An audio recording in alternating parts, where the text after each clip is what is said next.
This 17 News at Noon podcast is brought to you by Clinica Sierra Vista. Welcome back to 17 News at Noon podcast, where we share your news on your schedule. Good afternoon, and thanks for joining us for 17 News at Noon. I'm Nicole Gitsky. We begin with an officer-involved shooting out of Delano that left one woman dead over the weekend. Officers were called to a home on Oxford Street near Princeton Elementary School for reports of an argument at about 9:15 Saturday morning. When they arrived, they say a 30-year-old woman was threatening an 8-year-old girl inside the home. Police say officers talked to the woman from the outside before a violent standoff. Ultimately, officers shot the woman multiple times through the outside window. The woman was killed. The 8-year-old girl suffered unknown injuries and was taken to the hospital and is reportedly in stable condition. The Kern County Sheriff's Office has taken over the investigation into this officer-involved shootings. No officers were hurt. 17's Christian Galeno will have more on this shooting tonight on 17 News at 5. Now to a signature issue here at TV 17, pedestrian safety. A woman is dead after being hit by a car this morning. According to California Highway Patrol, it happened just after 7:30 on North Comanche Drive at Russell Street. CHP says a 17-year-old was driving on Comanche Drive when the woman walked directly into the path of the car. The woman was pronounced dead at the scene. According to CHP, the driver is cooperating and officers do not suspect drugs or alcohol. Officers closed the roadway for 3 hours to investigate, and it has since reopened. By our count, this is the 37th pedestrian fatality this year. And speaking of pedestrian safety, CHP conducted an operation Friday to help prevent pedestrian deaths on the roadway. CHP says its pedestrian safety operation targeted drivers and walkers who failed to yield the right-of-way of traffic or otherwise being unsafe. Officers dressed in casual clothing being used as decoys to cross the street. According to CHP, 45 citations were issued, along with 4 vehicles impounded during that operation. CHP says this year alone, they have investigated 18 pedestrian fatals in Bakersfield. Now to a fatal shooting in South Bakersfield overnight. Deputies were called to the area of Cannon and Jastrow Avenue just after 10:30 p.m. for a report of a shooting. When they arrived, deputies found the man dead. The alleged killer is still on the loose at this time. Officials have not released information about a suspect. And also overnight, a large structure fire blanketed parts of downtown Bakersfield with smoke. It broke out just after 11:30 on Chester Avenue and 34th Street. It appeared a truck trailer was burning, but it's not known what was inside. The fire appeared to be under control within about 45 minutes, but smoke continued to fill the air for several hours. Now we are waiting to hear back from city firefighters to learn what sparked that blaze. And this comes after a house fire destroyed a home in Oildale. First responders were called to the area of Decatur Street and Wells Avenue at about 4:30 yesterday afternoon. When they arrived, they found his home burning, billowing smoke into the air and tearing the structure to the ground. According to the Kern County Fire Department, no one was inside at the time of the fire. First responders say it's unclear what caused that fire. Some homes sustained minor damage from the heat. That structure is a complete loss. Now to an update on a story we brought you Friday. A Bakersfield woman is suing Adventist Health in hopes of forcing the hospital to administer ivermectin to her COVID-stricken husband. Ivermectin is a drug used to treat parasites in humans and livestock like horses. The FDA cautions against its use to treat COVID, saying the drug has no effect at best and life-threatening effects at worst on the virus. The suit follows similar cases in Ohio, Chicago, and elsewhere. In those cases, hospitals were initially ordered to administer ivermectin.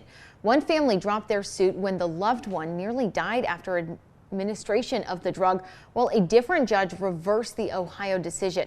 Attorney Michael Manipal, who has legislated several medical malpractice cases in Kern County, sees a chance for success in this suit. I think it's a close call given that it's in Kern County. I think there's a chance that they get a particular judge is going to go more on the side of patient rights than doctors' discretion under the law to carry out their profession. Now, if it does go through, Manipal and other experts say it's evidence of a concerning trend COVID has brought to the field of medical law. Now, a trial date has not yet been set in this case. A secondary hearing is scheduled for next March. And now to the latest cases here in Kern County. Public Health updated that 952 cases were reported, along with 8 deaths. Now, since the beginning of the pandemic, 1,540 people have died to the virus here in Kern County. A reminder, Public Health does not update cases over the weekend, so this number includes everything from Saturday and Sunday as well. Now, there's good news as fewer people are going to the hospital with the virus. Although still high, 263 people are in the hospital right now. That's 72 fewer people than a week and a half ago. Meantime, another 74 people are in the ICU. That's 6 fewer people from late last week. Keep in mind, while the numbers are heading in the right direction, officials are still catching up on counting the number of people who have died from the virus. It could take several weeks before we know the true number of deaths in Kern County from COVID-19. Clinica Sierra Vista is now offering rapid COVID-19 testing and COVID-19 vaccinations. Call 833-278-4584 to make your appointment. But don't delay. Clinica Sierra Vista, putting patients first. And a reminder, the fair will be closed today and tomorrow. Fair organizers say they're closing down for 2 days to do a deep clean as a COVID-19 safety protocol. Gates will reopen Wednesday at 3 p.m. And giving blood or platelets can give you a free ticket to the Kern County Fair. Houchin Community Blood Bank is offering a pint for a pass to help boost donations. Now through October 1st, they'll be giving out 2 free adult tickets to each whole blood donor and 4 free adult tickets to platelet and plasma donors. For more information, you can head to our website, kget.com.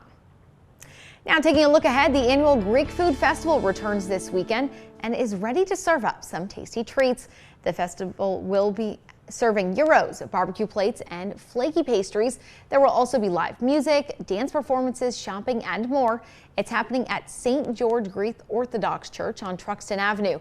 The festival runs all weekend. Tickets are $5 per person. Kids under 12 will get in free. And CityServe says it's postponing its fall overhaul cleanup event in downtown Bakersfield due to the poor air quality from wildfires throwing a blanket of haze over the county. Now, the event was set for this past Saturday, but organizers have pushed it to this upcoming Saturday, October 2nd. It takes place from 8 a.m. to 11 a.m. Volunteers will be out that morning picking up trash, planting trees and flowers, and painting benches. Check-in begins at 7:30 a.m. at the Fox Theater. If you want to sign up as a volunteer, head to kget.com. In your 17 Business Watch, the National Retail Federation says consumers are expected to spend a record $10.1 billion on Halloween this year. Now, that's up from roughly $8 billion last year when the CDC advised most people to avoid trick-or-treating. The average person is forecasted to spend about $103 on costumes, candy, decorations, and greeting cards. $10 more than last year. Most of the spending will go to dressing up, although $3 billion is expected to be spent on all that candy. Well, the average price of gas has inched up by a penny over the past 2 weeks. The national average is now $3.25 a gallon. That's $1 more than a year ago. Analysts say the small increase was due to a rise in the cost of crude oil. Nationwide, the highest average price for regular unleaded gas is in the San Francisco Bay Area at $4.47 a gallon. Then the lowest is in Houston at $2.72 a gallon. Well, Costco set new limits on purchases of certain household items, including toilet paper, as supply chain issues hurt the company. The big box retailer says the unspecified limit will affect bottled water, cleaning supplies, as well as toilet paper as the Delta variant of the coronavirus continues to spread through the country. To avoid the situation from last year when store shelves were bare across the United States, the company is trying to keep store shelves stocked and avoid panic buying. Costco explained that many issues contributed to the problem, from port delays and container shortages to labor cost increases and trucker shortages. The 17 News at Noon podcast is a production of KGET and Nexstar Media Group. For more on all of the headlines in today's show, head to kget.com.